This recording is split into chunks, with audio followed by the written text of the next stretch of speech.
अस्सलाम वालेकुम नाजरीन जी, मैं हूं नाइला भट्टी और आप देख रहे हैं न्यू BBC न्यूज HD। आइए शामिल करते हैं आज की अहम खबर शामिल करते हैं नौशहरा से, जहां ब्यूरो चीफ रूहुल अबरार की रिपोर्ट के मुताबिक खूनी राजधानी में एक जाम भाग एक जख्मी। स्पेन खाक के करीब पोर्ट में नामालूम मोटरसाइकिल सवार राहजनों ने मज़ाहमत पे फायरिंग करके एक शख्स को कत्ल, एक को जख्मी कर दिया। 2 लाख रुपए छीन के राहजन फरार हुए।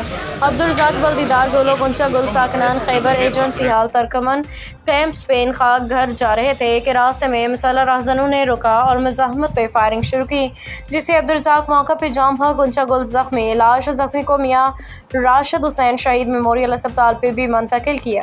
जामक होने वालों की शनाख्त अब्दुर्रज़ाक वलनेक के नाम से हुई है, जबकि जख्मी शख्स शनाख्त बागजान के तौर पर की गई।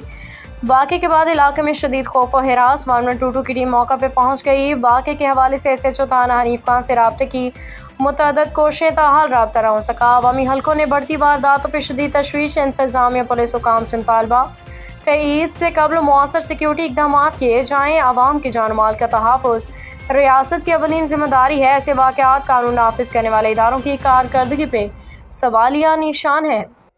अब तक के लिए इतना ही। मज़ीद खबरों और अपडेट्स के लिए देखते रहें न्यू BBC न्यूज HD।